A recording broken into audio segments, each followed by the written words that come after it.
dia, pessoal. Nós estamos hoje aqui com o professor Carlos Ernesto, professor, psicólogo, coach em gestão de pessoas. Ele tem uma consultoria em João Pessoa, mas realiza trabalho em todo o Brasil, certo? E nós já fizemos um trabalho junto.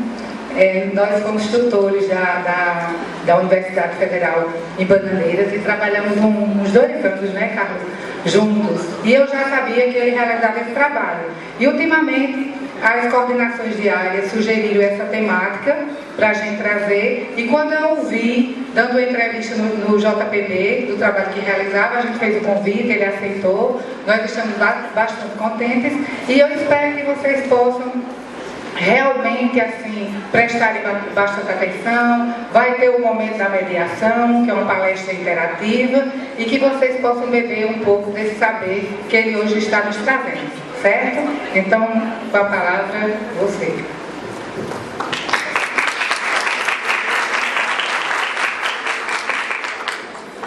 Bom dia, pessoal.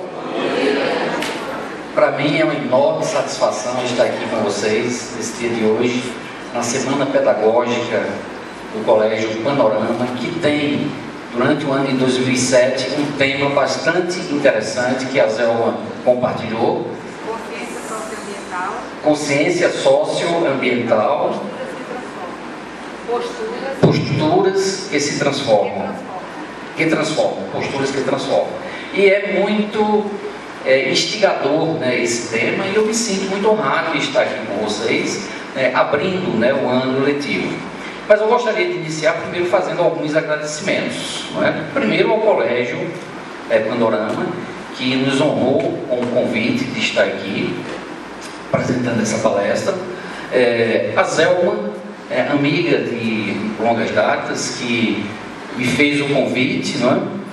Agradecer também às pessoas que estão aqui dando apoio, né? O Alan, o Jairo, o André e a consultora Mona Lisa. Onde é que ela está?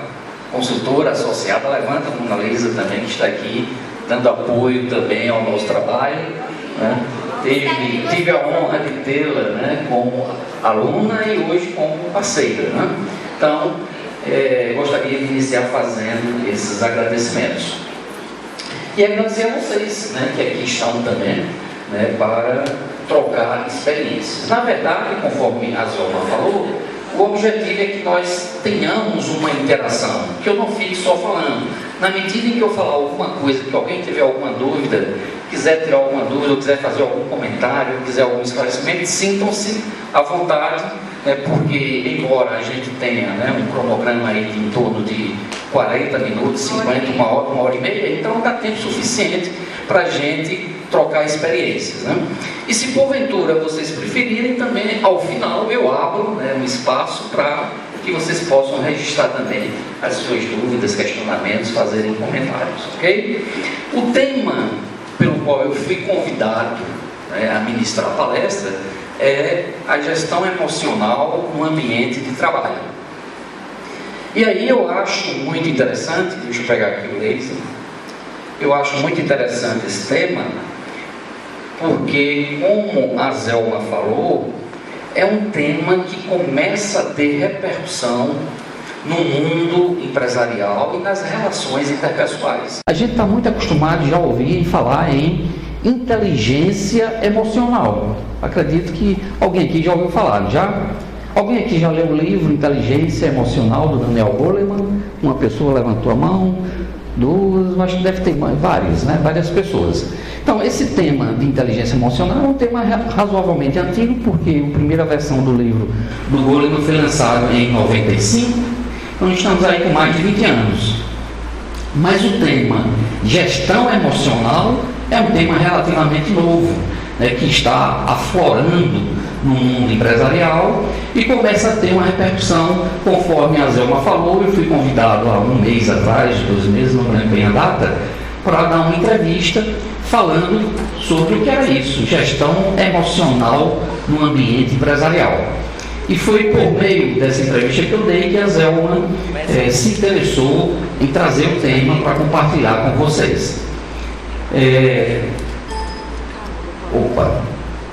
A Zelma já fez uma rápida apresentação, mas aí tem uma síntese do que eu faço. Eu sou psicólogo já há muito tempo, tenho a impressão que até algumas pessoas aqui já devem ter tido contato. Sou de Campina Grande, sou campinense. Sou campinense 2 vezes, porque uma que eu nasci aqui. A outra eu não vou dizer porque ele só tem raposeiro, Tem também torcedores de outro time. Tem os melhores e tem os outros. Ah, certo. Então eu sou campinense 2 vezes, sou de Campina Grande. E fiz a minha formação aqui, na Universidade Estadual da Paraíba, há muitos anos, mais de 20 anos. Eu também fui bancário durante mais de 30 anos. Mas, na verdade, eu quando fechei meu ciclo no banco, eu resolvi pôr em prática um projeto que era exatamente ter uma empresa de consultoria onde eu pudesse compartilhar com a minha terra, na minha região, no meu estado, os conhecimentos que eu adquiri ao longo de minha trajetória profissional. Abri essa empresa de consultoria, que o slide anterior está aí a logomarca, de Consultores Associados, tem sede em João Pessoa. Se depois vocês tiverem curiosidade, podem entrar no site www.ernestassociados.com.br e se quiserem fazerem parte da fanpage, também tem aí a fanpage que vocês poderão curtir ernestassociados.com.br. Abri essa empresa de consultoria em João Pessoa e me credenciei como consultor do Sebrae. Então hoje eu atuo como consultor empresarial, mas também atuo como professor. Eu sou professor da Faculdade de Maurício Nassau e lá eu leciono a disciplina Consultoria Empresarial para os alunos do curso de Administração, que são concluintes, o pessoal do 8º período, e também a disciplina Psicologia Organizacional, que fazia parte da grade curricular, agora passou para a educação à distância. Além de professor e consultor, eu também atuo como coach de carreira. Em 2002 eu fiz a minha primeira formação, quando ainda estava em Brasília, no Banco do Brasil. Esse tema estava começando a chegar no Brasil, e aí eu fui fazer uma prospecção do que era essa questão de coach que estava chegando, e para saber se esses novos conceitos, essas metodologias de coach poderiam agregar alguma contribuição ao programa de orientação de carreira que eu coordenava no Banco do Brasil. Então, a minha primeira formação em coach foi feita em 2002, de lá para cá eu fiz várias atualizações e hoje também eu faço atendimento em coach. No ambiente de trabalho, a gente precisa primeiro entender o que é gestão, não é isso? Para poder começar a entender o que significa isso, que tema é esse.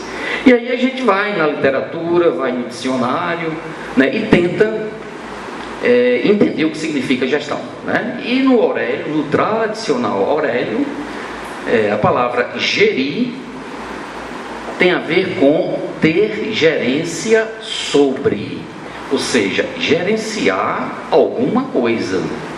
Além disso, também pode ser entendido como administrar, dirigir, reger. Então, tudo isso tem a ver com gestão. Então, se a gente vai falar de gestão emocional, significa que a gente vai falar sobre administrar as nossas emoções, dirigir as nossas emoções, ter gerência sobre as emoções e também ter controle sobre, porque gerenciar também é ter controle. E aí vem a grande dúvida: será que a gente consegue realmente controlar as nossas emoções, gerenciar as nossas emoções em qualquer aspecto da vida, inclusive no ambiente de trabalho?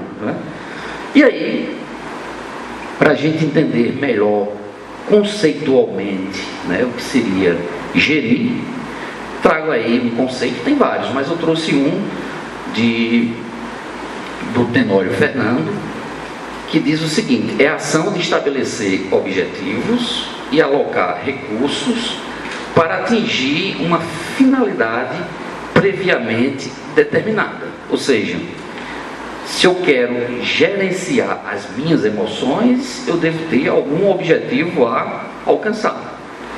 Para isso, eu vou precisar alocar recursos, quer sejam recursos materiais ou recursos emocionais. Algum tipo de recurso eu vou precisar alocar para fazer esse gerenciamento. E por fim, com o objetivo de atingir um objetivo, atingir um fim. Tem uma finalidade onde eu quero alcançar. Ou seja, o que é que eu quero alcançar gerenciando as minhas emoções? Eu posso querer ser uma pessoa mais calma, eu posso querer ser uma pessoa mais assertiva, mais segura na minha comunicação, eu posso querer ser uma pessoa menos raivoso ou menos sensível. Enfim, tenho que ter um objetivo para poder saber, né, qual o objetivo de gerenciar as minhas emoções. É quando o casal, de uma certa forma, discute a relação, não é? E dessa discussão surge um fortalecimento da relação, não é? Da mesma forma, né, no trânsito, já soube de casos, né, de pessoas que se conheceram numa briga de trânsito e depois terminaram se casando. Vocês já ouviram falar em histórias parecidas? Como é teu nome? Rejane. A Rejane já ouviu também, então não fui só eu, não é? Pessoas que se conheceram numa batida e depois, né, por vista desse fato, mas foi com você, eu sei que foi contigo que aconteceu isso? Não, né? Como lidar com o conflito, não é? E no trabalho, né? Quantas vezes no ambiente de trabalho a gente passa por determinados momentos, às vezes de frustração, momentos de desilusão com o trabalho, momentos de insatisfação por algum motivo, por alguma coisa que aconteceu, mas que se nós conseguirmos, se nós viermos a conseguir trabalhar esse conflito no ambiente de trabalho, nós podemos ter relações extremamente saudáveis com pessoas que nós já tivemos conflitos. Já aconteceu isso com alguém, que hoje sei muito amigo de alguém que no ambiente de trabalho, quando no primeiro contato não foi com a cara da pessoa, ou a pessoa não foi com a cara dela, e que hoje são pessoas extremamente amigas. Olha aí, não me deixa falar sozinho, né? Como é teu nome? Joseli. Josete, né? Já teve pessoas no meio de trabalho que por algum motivo teve alguma dificuldade e hoje são pessoas extremamente amigas. Mas por quê? Porque conseguiram fazer do limão uma limonada e aproveitou aquele tema, aquele mote do conflito para solidificar uma excelente relação. Hoje eu tenho parceiros na minha empresa com os quais eu também já tive conflitos. Não foi a Mona Lisa, tá? Não foi a Mona Lisa, mas tive, né? No mundo empresarial a gente tem, né, a oportunidade também de ter muitas dificuldades. Mas hoje eu tenho profissionais que trabalham comigo que nós tivemos dificuldades, só que a gente conversou e nós crescemos, né, nessa dificuldade e hoje são parceiros excelentes profissionais, não é?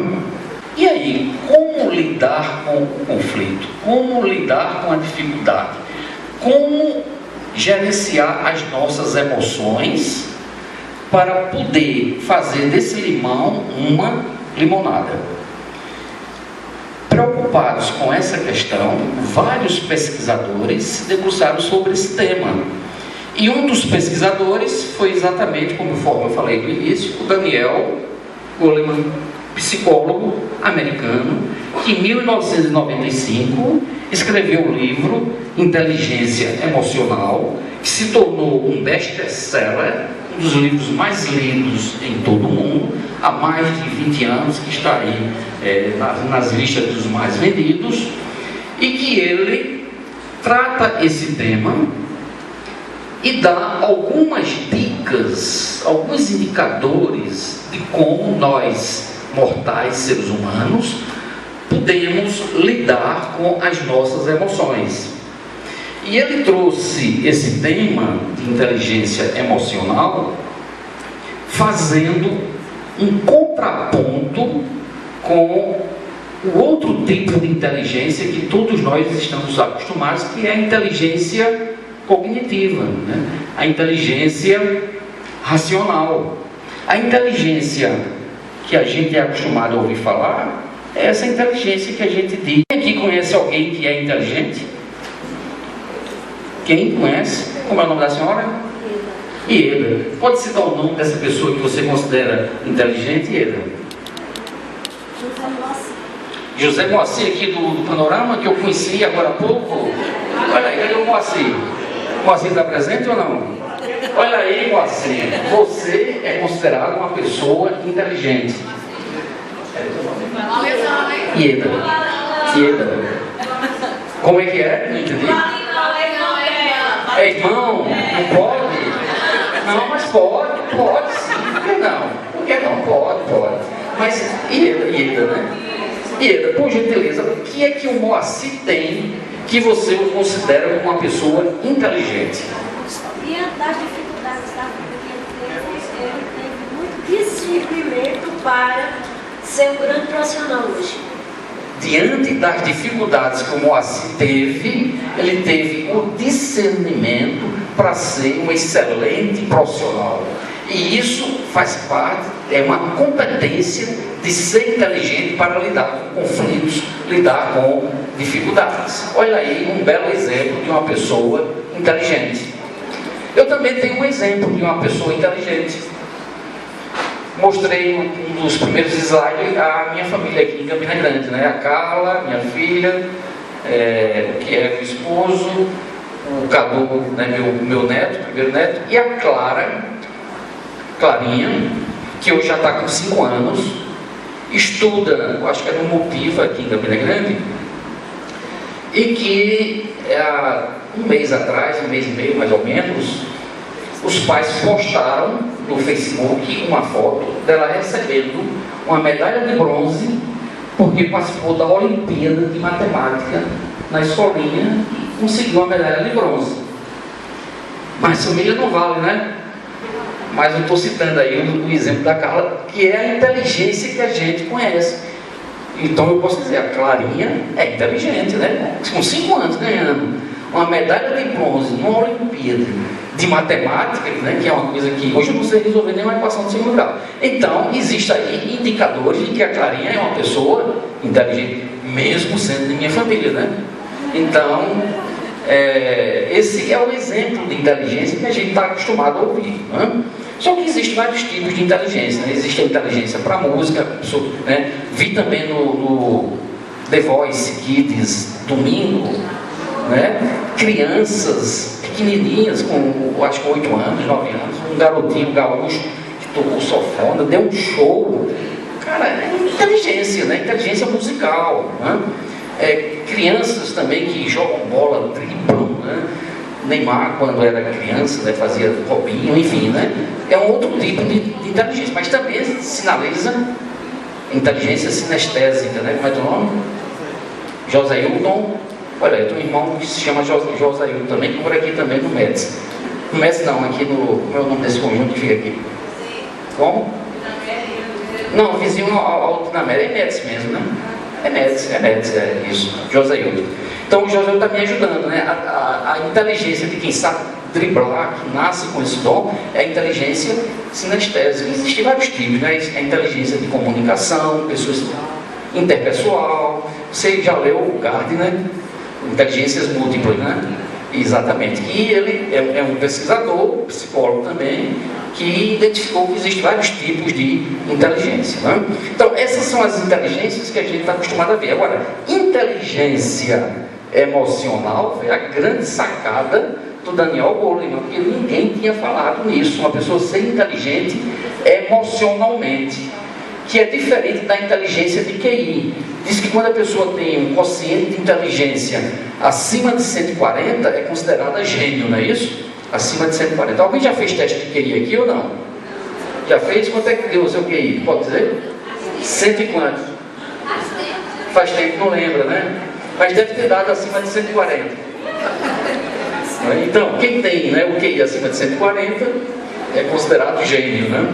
O Goleman teve uma sacada interessante. Ele disse que não basta só ser inteligente cognitivamente.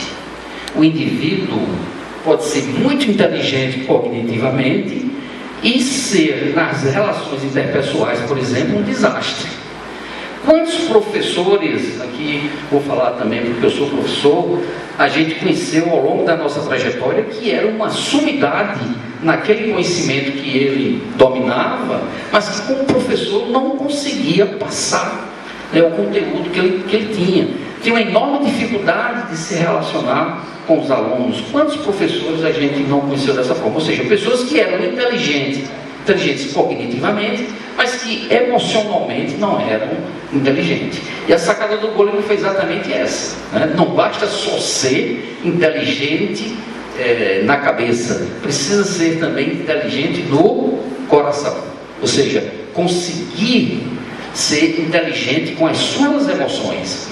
E mais do que isso, ele deu as dicas, né, do que seria ser inteligente emocionalmente. E aí, a definição que ele deu, né, para a inteligência emocional, né, que é a capacidade de identificar os nossos próprios sentimentos, os sentimentos dos outros, e de nos motivarmos e digerir bem as emoções dentro de nós e nos nossos relacionamentos. Então vejam que aí palavras interessantes. Primeiro, identificar nossos próprios sentimentos. Identificar nossos próprios sentimentos significa o quê? Significa a gente se autoconhecer. Muito bem. Como é teu nome? Érica me ajudando. Significa se autoconhecer. O que significa eu me autoconhecer em termos de sentimento? Se porventura eu sou uma pessoa tímida e vou ministrar uma palestra, eu preciso saber, né, que a timidez pode ser um entrave na palestra que eu vou ministrar. Consequentemente, eu preciso administrar essa timidez para poder fazer um trabalho à altura da expectativa do público. Então, esse é um exemplo de conhecer os próprios sentimentos. Mas o Goleman não fica só na questão de conhecer os próprios sentimentos. Ele avança. Também reconhecer o sentimento do outro. Certo? Ou seja, é eu me colocar no lugar do outro. E se colocar no lugar do outro, sentir como se fosse o outro, é um conceito muito valorizado no mundo do trabalho. É chamado de quê, gente? Alguém sabe? Como? Tem a ver com autoridade, mas existe um outro nomezinho. Como? Empatia. Muito bem. Como é teu nome? Francis Clay. Empatia. Empatia é quando eu me coloco no lugar do outro, procuro entender o que ele está sentindo, mesmo sem ser ele. E isso não é uma das definições de inteligência que está dentro do conceito de inteligência emocional. É eu ter essa capacidade de sair de mim e me colocar no lugar do outro, sendo empático, como falou a Francis Clay. Não é? Obrigado, Francis Clay. Agora, mais do que identificar nossos próprios sentimentos, o sentimento dos outros, é de nos motivarmos. E quando fala motivarmos, significa eu motivar a mim mesmo, certo? Automotivação, ou seja, eu não preciso que o outro diga que movimento eu tenho que fazer. Eu mesmo tenho dentro de mim a motivação para fazer esse movimento. E, consequentemente, eu consegui gerenciar bem as minhas emoções para aprimorar os nossos relacionamentos. Então, esse é o conceito de inteligência emocional do Goleman, mas vem a interrogação. Tudo bem, isso é teórico. E na prática, como é que isso funciona? E aí, o Goleman deu algumas dicas do que é que ele entendia como inteligência emocional. E ele dividiu as competências de uma pessoa que seja inteligente emocionalmente em 5 habilidades. 3 habilidades são chamadas de habilidades intrapessoais, ou seja, é a relação do indivíduo com ele mesmo. E existem 2 habilidades que são habilidades interpessoais, no relacionamento com o outro. Então, ser inteligente emocionalmente tem indicadores de como eu me relaciono comigo mesmo e de como eu me relaciono com o outro. Para que a gente entenda melhor, quais são essas habilidades? A primeira delas é o autoconhecimento emocional, é o que eu falei anteriormente. É eu identificar as minhas próprias emoções e sentimentos. E aí eu vou citar um exemplo que acontece comigo. Na maioria das vezes, eu sou uma pessoa calma. Pelo menos as pessoas que convivem comigo dizem, né? A maioria das pessoas dizem: Carlos é uma pessoa calma. Sou calmo, Mona Lisa, eu sei que foi minha aluna, sou calmo. Olha aí, também a Mona Lisa não me deixa mentir, né? Foi por isso que ela veio, para confirmar o que eu perguntar, né, Mona Lisa? Qualquer dúvida, pergunta a Carla. Qualquer dúvida, pergunta a Carla, exatamente. Olha aí, tá vendo? Então eu tenho que ter cuidado com o que eu vou dizer. Mas, pelo menos a maioria das pessoas me acha uma pessoa calma, certo? No entanto, existe uma situação que eu consegui identificar que faz com que eu perca a calma. E a situação é quando eu tenho um compromisso para cumprir e eu estou atrasado no horário. Eu fico desesperado, certo? Se porventura eu tenho a palestra aqui às 9h30 e eu estivesse no trânsito, lá na BR, ainda para vir para cá, né, e se fosse chegar atrasado, sabendo que o horário era de 9h30, eu entrava em pânico. E quando você sai do seu ponto de equilíbrio, você é capaz de qualquer coisa, né? Você pode bater, já aconteceu comigo, né? Tem um compromisso, está atrasado, né? Saí, né, do meu normal, terminei batendo, né, no trânsito. Então, eu consigo identificar, né, esse sentimento, né? Então, o que é que eu faço, né? Eu procuro evitar chegar atrasado. Claro, quando é possível, né? Porque nem sempre na vida a gente consegue. Por exemplo, hoje eu tinha palestra às 9h30, moro em João Pessoa, botei o relógio para despertar às 5h, para não correr o risco de chegar atrasado. Só como eu fui dormir tarde, preparando a apresentação, terminei acordando às 5h30, mas 5h30 ainda, né, foi bom, deu tempo de tomar banho, tomar café, vi tranquilo, cheguei aqui, não tinha ninguém no auditório ainda, né? A Zelma foi quem veio abrir aqui a sala para mim. Então, como eu sei que se eu chegasse atrasado, né, eu saio da minha zona de calma, eu procuro evitar isso. Então, uma dica que o Goleman dá para que a gente consiga ser inteligente emocionalmente é autoconhecer as suas emoções, identificar suas emoções e sentimentos. O que é que tira do sério? No ambiente de trabalho, o que é que faz com que você tira você do sério? É quando alguém fala alto com você, isso tira você do sério? Converse com essa pessoa, dizer: olha, eu gosto de você, mas me incomoda quando você grita comigo, né? Enfim, você se conhecendo, você consegue administrar melhor as suas emoções. E existem alguns sinais, até mesmo no corpo, orgânicos, que você sabe que você está saindo do sério. Alguém aqui já teve uma raiva que ficou cego? Assim, que a vista fica embaraçada ou não? Alguém já aconteceu isso com alguém ou só comigo? Eu já. Já aconteceu? Então você, quando a vista começa a embaraçar, você começa a dizer: olha, eu tenho que respirar, porque senão eu vou fazer bobagem. E faz, né? Como é que é o nome? Fernanda. Eu estava tirando a habilitação. Foi, chego lá. Vamos ver aqui a Fernanda, depois eu escuto você. Eu eu estava tirando a habilitação, aí fiz garagem. Quando eu fiz a baliza, aí disse, pronto, você já está aprovado, pode sair. Na mesma hora eu visualizei minha habilitação e passei de primeira. Fui dar ré, bati. Olha aí, tá vendo? Aí ele pensou na hora, eu disse, mas eu não disse que eu já tinha passado. Ele disse, não, mas você ainda estava sendo avaliado. Se fosse com essa merda. Todo mundo aqui é de casa, todo mundo é de maior.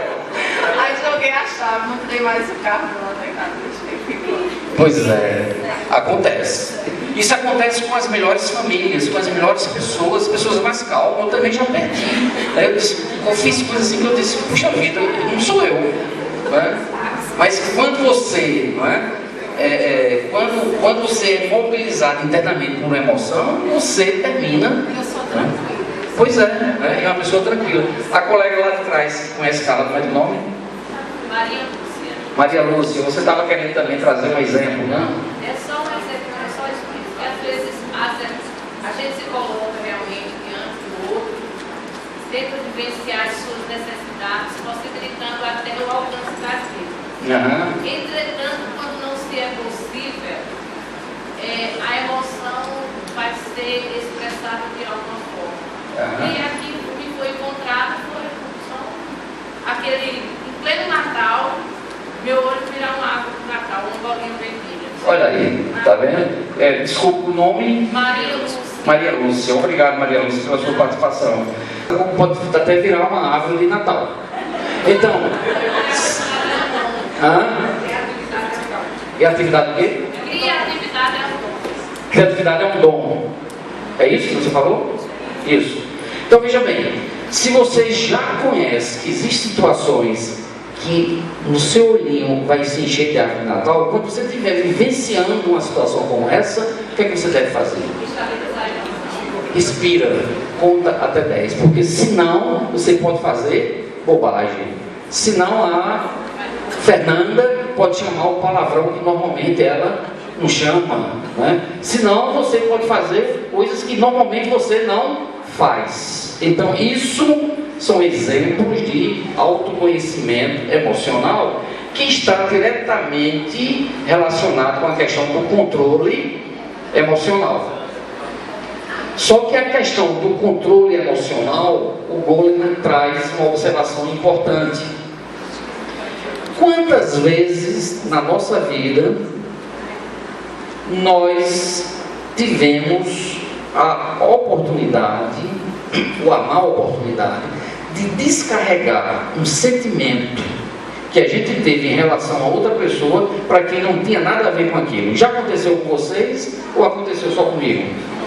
Se aconteceu com você, levanta a mão aí para ver, para não ficar sozinho. Aí, muita gente, né? Muitas vezes a gente vive uma situação onde a gente se sente mobilizado com raiva, com desgosto, com mágoa, seja lá o que for, e na primeira oportunidade que a gente tem, é uma coisa quase que impossível, a gente termina descarregando a raiva, a revolta, né, a tristeza, a mágoa, em algo ou numa situação ou em alguém que não tinha nada a ver com aquela questão. Então isso é o que Goleman chama de controle emocional, controlar os impulsos, canalizar emoções para situações adequadas. Se você está num ponto do ônibus às 10 horas da noite e vem dois caras numa moto,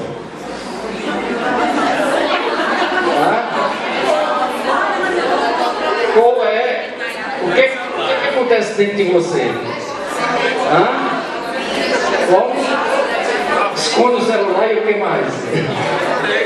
Se puder correr, você vai fazer o quê? Correr. Você tem medo, mas você está tendo medo de algo concreto.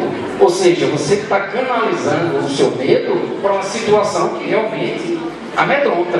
Não é isso? Então, o Goleman diz isso, olha, canaliza as suas emoções de forma adequada.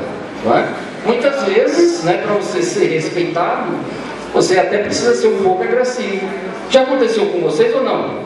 E para você ser ouvido, você precisar até falar alto às vezes, né?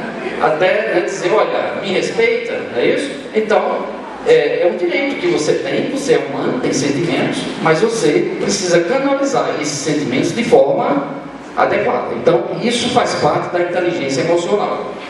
E a questão da automotivação. E aí, eu chamo a atenção de vocês para esse item. E vou pegar o exemplo que a colega Ieda trouxe do Moacir. Que é exatamente isso, olha.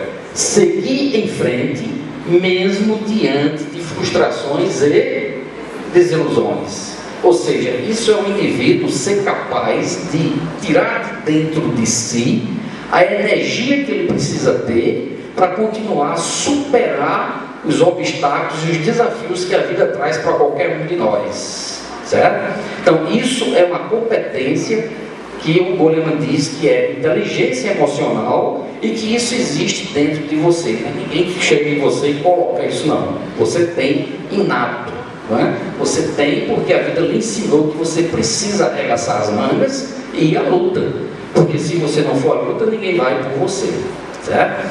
Então isso é automotivação. Então essas três habilidades de inteligência emocional, o Goleman diz, são habilidades intrapessoais. Por que intrapessoais?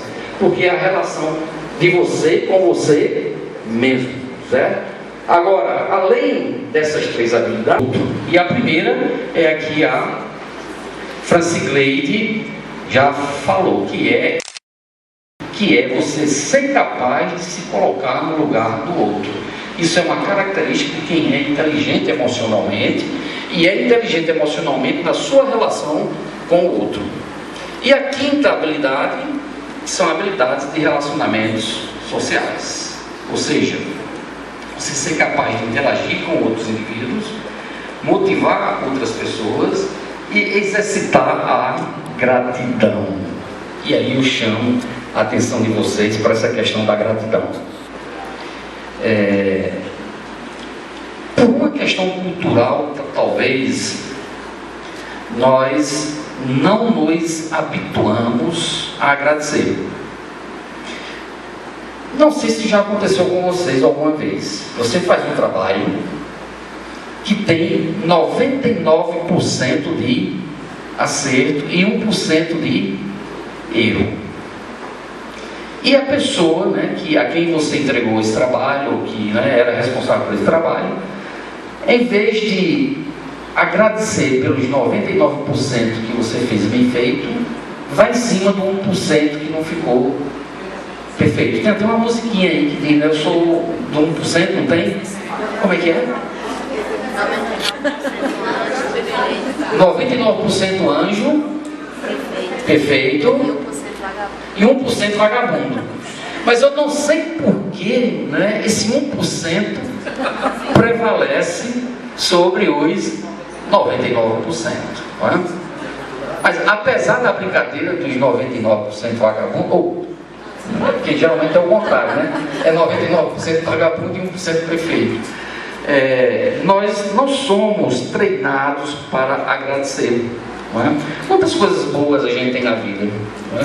Quantas coisas a gente tem motivos para agradecer? Agradecer, por exemplo, a oportunidade que o Panorama me deu, a Zelma me convidou, vocês estarem aqui me ouvindo. Não é? Isso é motivo de agradecimento. No entanto, se porventura o microfone deixar de funcionar, eu vou ficar encucado. Puxa vida, a palestra não foi legal porque o microfone não funcionou. Contratei o André. Eu chamava de Vandré. Ele disse, não, é o André, né? É mais bonito o André, né? O André. E se depois ele me passar, né, o material que ele está filmando, se não ficar bom, né, o esforço que ele fez, veio de Serra Branca. Acordou que horas o André? Acordei de 6 horas. De 6 horas para estar aqui, chegar no horário e fazer o trabalho dele. Então, tenho que agradecer, não é? Agradecer antecipadamente. Mesmo que não saia bom, mas capricha, tá? Porque eu pude divulgar nas redes sociais, né? Então tem que ficar. Vai sair bom, né? Pois é. Mas enfim, não é? A gente não exercita o agradecimento, né? A gratidão. E a gratidão não só com o colega que trabalha com a gente, com o chefe, com o subordinado, com, né, a família, com o marido, com a mulher, com o filho, com a filha, enfim, não é? Exercitar a gratidão. Pois não? Eu passo por uma questão cultural, talvez. Em que sentido? Cultural, por falta de educação, cultural, por falta de hábito, cultural, por uma questão da formação dos nossos primeiros ocupadores, certo. Teu nome? Érica. Que pergunta, Érica. Eu vou levar para os universitários, tá? Por que a questão cultural? É porque, na verdade, a gente muitas vezes não é educado desde criança para agradecer. A gente é educado muitas vezes para reclamar, não é? E isso acontece desde a educação familiar. É quando a gente, criança, não é, o pai ou a mãe só se reportava as coisas erradas que a gente fazia e não as coisas quando a gente acertava. Não podemos generalizar, não é? Mas de uma forma geral, não é assim que acontece, não é? Seu filho pode ter feito um monte de coisas interessantes, mas se ele quebrar o copo, né, dentro de casa, né, vai reclamar, não é? Mas enfim, por uma questão de cultura, de ter sido educado para valorizar muito mais o erro do que o acerto, certo? Enfim, essa habilidade, né, é uma das habilidades que diz respeito, né, à interação com outros indivíduos e que o Daniel Goleman sinaliza como sendo também um indicador de que você é inteligente emocionalmente. Então, se você daqui por diante quiser exercitar a sua inteligência emocional, que é uma competência que hoje é extremamente valorizada nas empresas e no mundo do trabalho, você tem aí uma síntese do livro do Goleman, que tem umas 300 ou 400 páginas, que é até meio chato de ler, não é? Mas que você tem a síntese da essência do recado que ele passa nesse livro, que é considerado um best-seller, não é? Só que tudo isso que eu falei, embora eu tenha trazido alguns exemplos da nossa rotina, do nosso dia a dia, são conceitos, não é? Mas seria interessante que a gente visse um exemplo prático acontecendo de como é que essa inteligência emocional funciona. E aí eu vou pedir para o Alan colocar o primeiro vídeo, Alan, para a gente ver na prática como é que funciona essa questão de inteligência emocional. Alan, bate com o que a gente falou sobre inteligência emocional? O que é que fez vocês identificarem aí nesse desenho animado, desenhozinho simples, né, de 3 minutinhos, onde é que você viu, não é, identificou que a inteligência emocional funcionou? Deixa eu chamar alguém aqui para dar o depoimento. Como é teu nome? Priscila. Você conseguiu enxergar, Priscila, em que momento a inteligência emocional foi mais forte do que a inteligência cognitiva? Qual foi o momento, Priscila?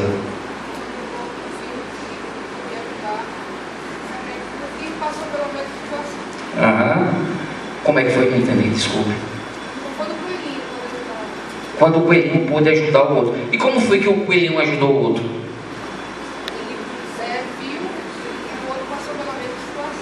Viu que o outro passou pela mesma situação. Eles viram que ficaram na mesma situação. Foi Joséilton. Joséilton falou uma coisa interessante. O que foi que caracterizou o momento que a inteligência emocional aflorou, Joséilton? Um dos dois cedeu, né? Se abaixou para que o outro passasse. Isso. Um dos dois cedeu, se abaixou, se flexibilizou, se colocou no lugar do outro para que o objetivo fosse alcançado. Então, o exemplo prático do que é inteligência emocional. A gente precisa se colocar no lugar do outro, precisa se abaixar no bom sentido, não é se rebaixar, é se abaixar, porque nós também temos objetivos a alcançar. Nós queremos também chegar do outro lado do rio. E para que a gente chegar do outro lado do rio, não raramente a gente precisa da ajuda e do apoio do outro. Não é? Mas, depois de tudo isso, a pergunta que eu faço: é possível ou não é possível gerenciar as emoções? O que é que vocês acham? Depois do que a gente já ouviu e já debateu, é possível. É possível gerenciar as emoções. No entanto, esse tema, gestão da emoção, é um tema novo. Há uns 2 meses atrás, a presidente da ABRH em João Pessoa, eu faço parte da diretoria da ABRH aqui na Paraíba, e a presidente Ângela me ligou: Carlos, olha, tem um pessoal aqui da TV Cabran querendo indicar alguém para falar sobre gestão emocional nas empresas. E eu acredito que você que trabalha com essas questões, né, de emoção, psicólogo, coach, é a pessoa indicada. Eu digo, gestão não é inteligência emocional, não, é gestão emocional. Aí, depois o pessoal da televisão entrou em contato comigo, eu procurei confirmar. É inteligência emocional ou gestão emocional? Não. É gestão emocional nas empresas. Eu digo, tudo bem, posso falar. Mas eu fiquei na cabeça, gestão emocional, eu fiz a pesquisa, né? E na pesquisa que eu fiz na internet, apareceu o livro Gestão da Emoção, do Augusto Cury. Alguém conhece Augusto Cury? Já ouviu falar? Alguém já leu? Levanta a mão aí, quem já leu alguma coisa. Também é uma das referências na literatura, né, brasileiro. Embora, né, algumas pessoas tenham uma certa rejeição, porque é a questão da autoajuda, essa linha, né, de autoajuda, mas, independente disso, né, se tem alguma coisa boa para oferecer, que a gente vai beber na fonte de que tem alguma coisa que seja útil para a gente, né. E aí, o Augusto Cury, em 2015, lançou esse livro, Gestão da Emoção. E acredito que, inspirado nesse livro, muita gente começou a se dedicar a esse tema, gestão da emoção. Tanto é que, né, a televisão ouviu falar de alguma forma e queria que alguém explicasse melhor o que significava isso. E aí o Augusto Cury, nesse livro, é um livro que, se vocês tiverem interesse, depois até podem adquirir, ele não conceitua de uma forma taxativa o que é gestão da emoção. Eu tive que fazer uma prospecção, né, compilando as informações ao longo do livro, para chegar à conclusão que o que é que ele diz, a síntese do que ele diz do que é gerenciar a emoção. É a capacidade de educar o eu para gerenciar a mente, pensamentos e comportamentos, protegendo a emoção, evitando o desgaste da energia cerebral e desenvolvendo habilidades socioprofissionais. Chato, né? Que envolve aí uma série de palavras-chave, né? Mas veja bem, educar o próprio eu, ou seja, é eu me disciplinar para lidar com as minhas emoções. E essa disciplina tem a ver com os meus pensamentos. O que é que eu faço com as coisas que eu penso? O que é que eu faço com as coisas que estão na minha mente? Não é?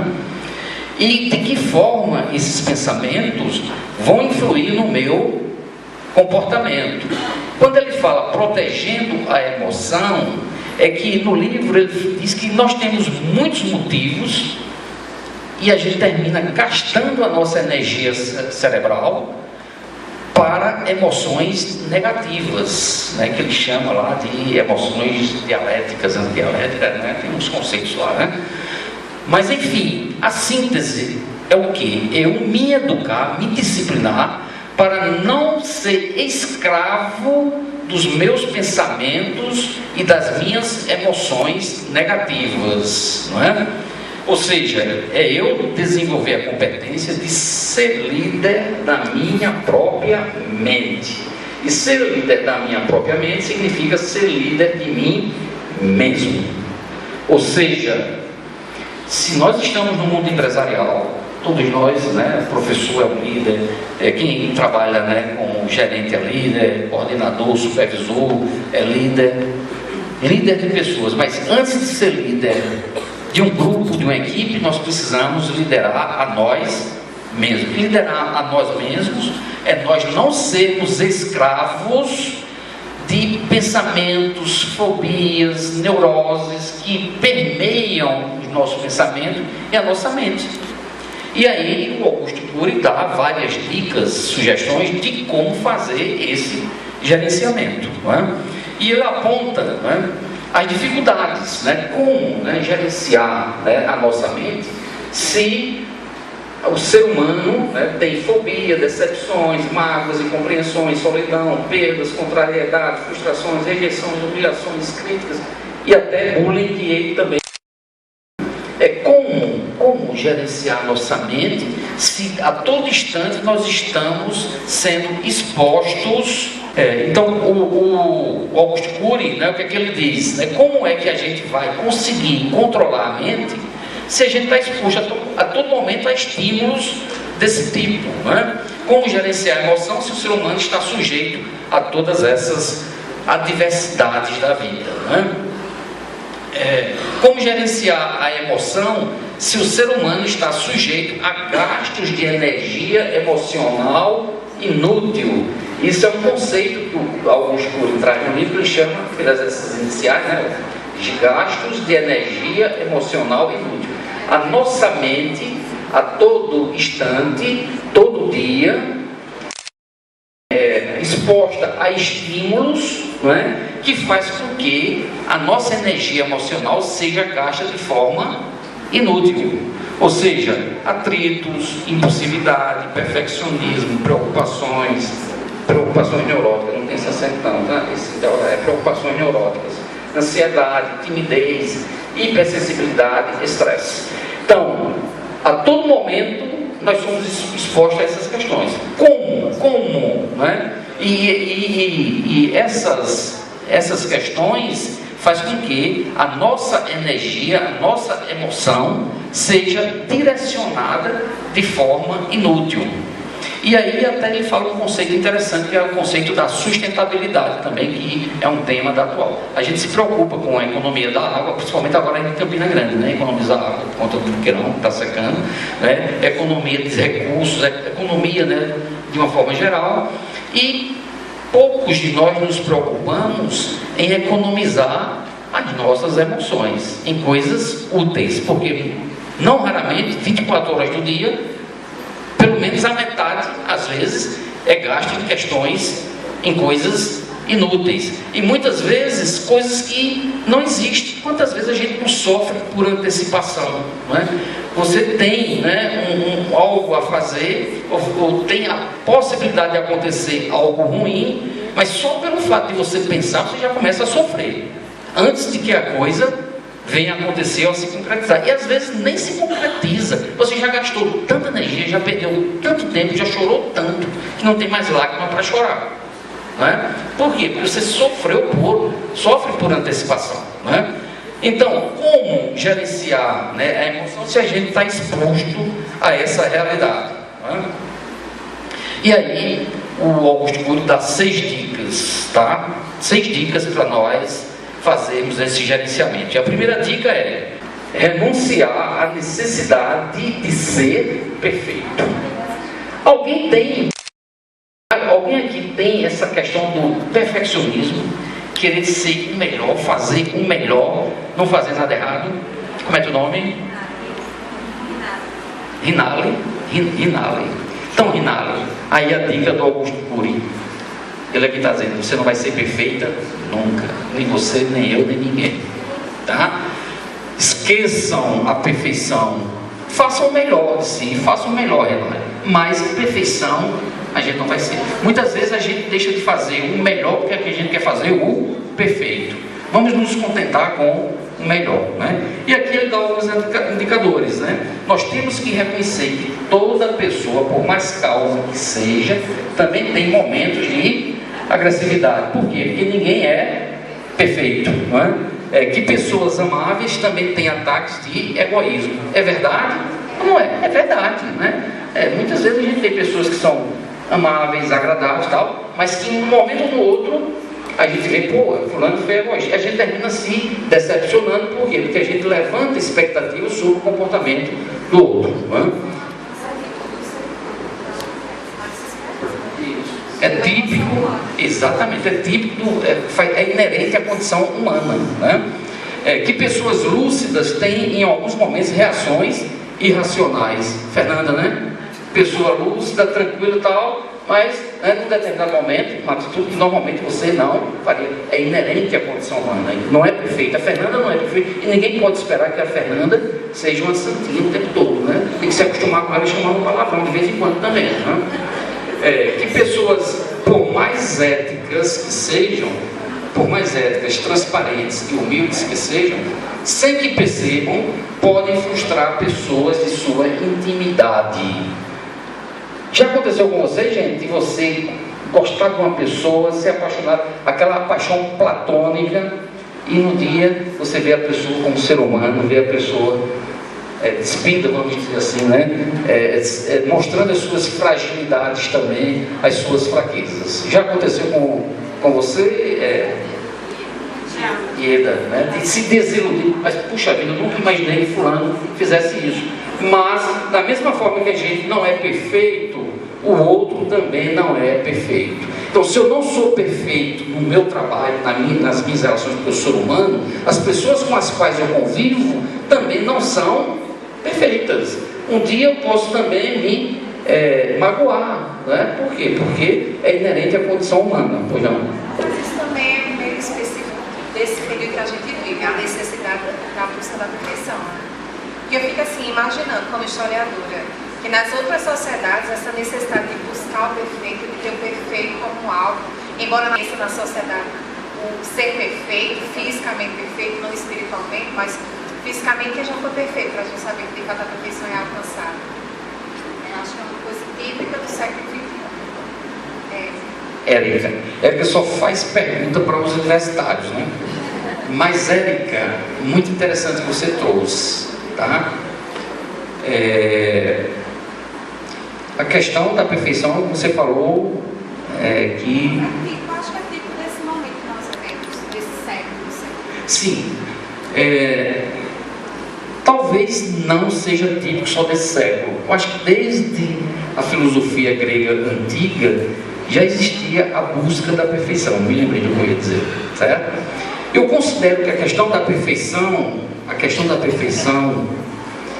deve ser uma utopia que a gente deve ter como norte, mas que a gente sabe que não vai alcançar, certo? Mas assim, no passado isso era muito específico para certos grupos humanos, por exemplo, os filósofos estavam nisso. Mas hoje é como se fosse uma necessidade dos comuns também, em geral, e não apenas de você buscar, mas de transparecer a perfeição. Não só ser perfeito, mas parecer ser perfeito, mostrar aos outros que é perfeito. Pode ser também uma questão cultural, né? Mas assim, eu visualizo particularmente, né? Como deve ser o quê? Uma utopia que a gente deve ter como norte, não é? Pegar o exemplo, não é? Será que o Brasil um dia vai deixar de ter pessoas que não são corruptas? Será que um dia vai acontecer isso? Mas é importante que a gente tenha essa utopia ou não? Então é isso. Vamos ter a utopia, né? Porque pelo menos a gente vai caminhar sabendo que nunca podemos até alcançar. Eu vejo, né, nesse sentido, que você buscar a perfeição, né, que é saudável, até porque se um dia você se sentir pleno em alguma coisa, você não está mais vivo, né? Ninguém atinge a plenitude, pelo menos pode ser que algumas religiões até acreditem nisso, né? O budismo e tal, mas a gente deve buscar ter isso como norte, não é? Aqui a gente vai avançar, né? Ter autoconsciência, ou seja, mergulhar dentro de si mesmo e avaliar como é que eu reajo no trânsito, que alguém me tranca, como é que eu reajo? Começar a fazer essa análise. Quando eu estou em sala de aula e um aluno me desrespeita, como é que eu reajo? Certo? Quando eu estou no ambiente de trabalho e alguém grita comigo, como é que eu reajo? Quando eu estou em casa e a mulher diz que eu tenho que fazer desse jeito, como é que eu reajo? Ou o contrário, né? Como é que eu reajo? Não é? Enfim, é você começar a avaliar como é que você reage a fatos e eventos da vida, né? Como é que você lida com perdas e frustrações? E aí, vou mais uma vez fazer uso aí de você, né? No bom sentido, né? Perdas e frustrações. Eu acredito que todos nós que estamos aqui, em algum momento da vida, passamos por perdas ou por frustrações. Agora, a forma de reagir a essa perda e frustração é característica de cada um. Alguns podem fazer como o Moacir fez, arregaçar as mangas e a luta, superar, né, e dar um salto para cima, né? Eu me lembro de uma frase de um autor, pedagogo, aqui deve ter alguns pedagogos, Moacir Gadotti. Alguém conhece, eu já leio o Moacir Gadotti, olha aí, algumas pessoas. Um livrozinho que ele tinha muito tempo atrás, um livrozinho pequenininho, eu esqueci o nome, tá?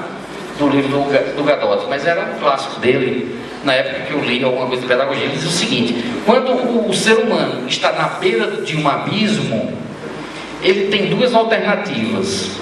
Ou ele dá um salto para baixo e se afunda, ou ele dá um salto para cima. Foi isso que o Moacir fez, e é isso o que um de nós somos capazes de fazer.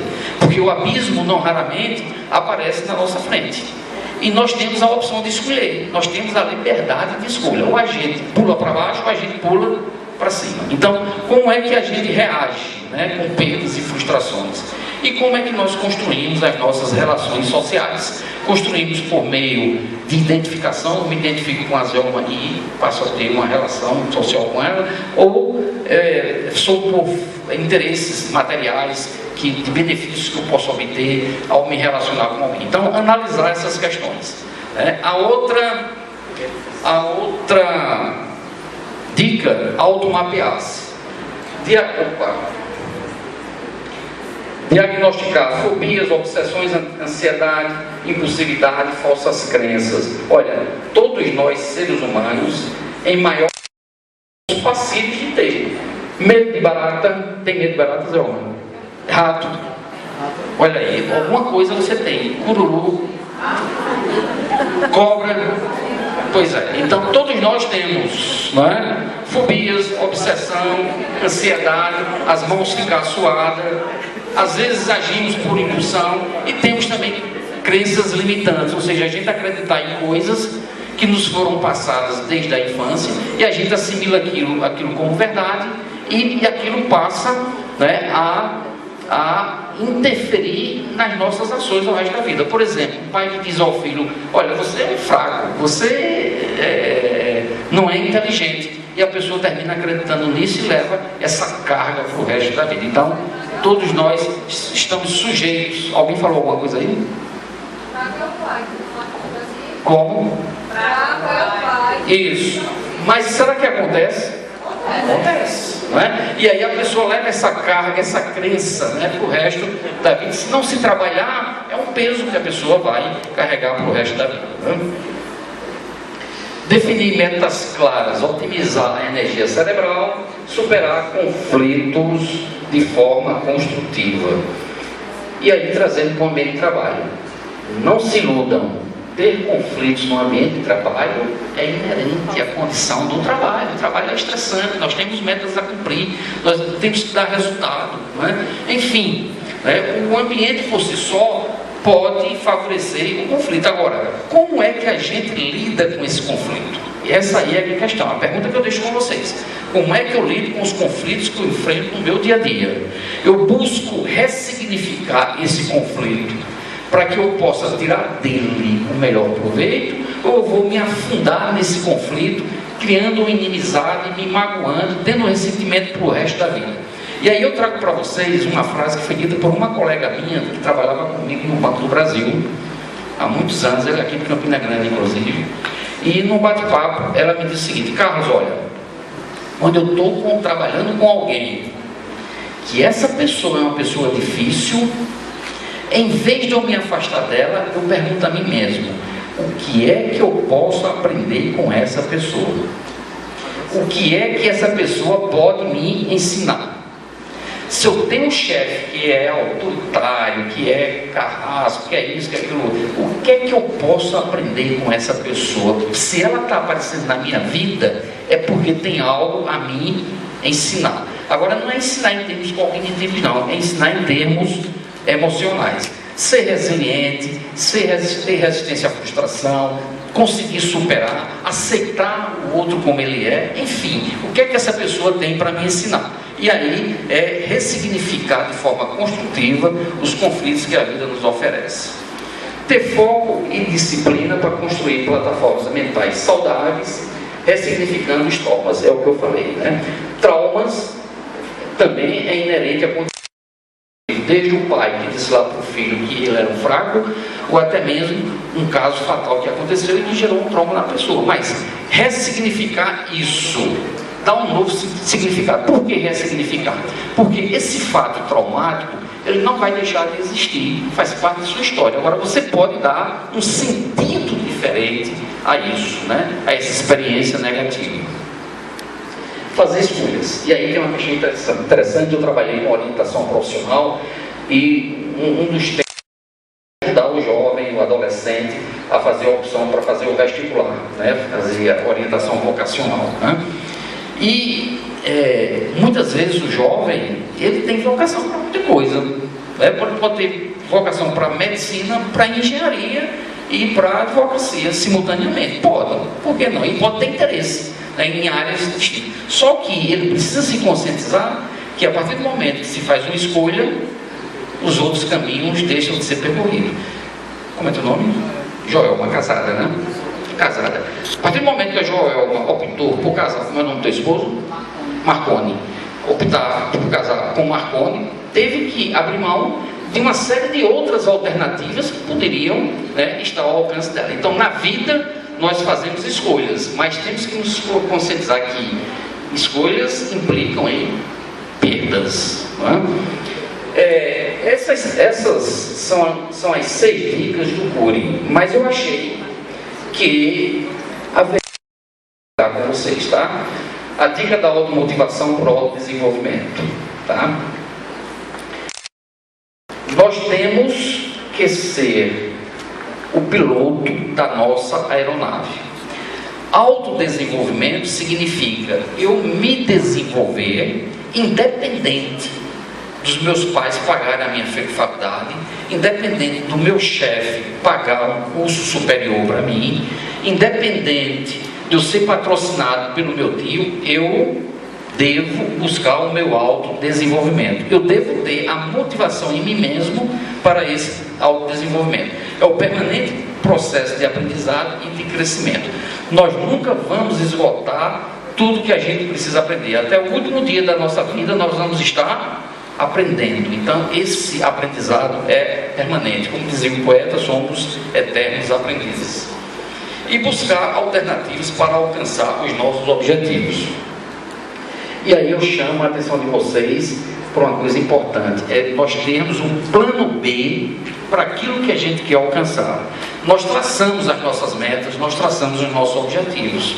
Nós traçamos o objetivo de atravessar o rio dessa margem para outra. Mas quando eu me jogo no rio,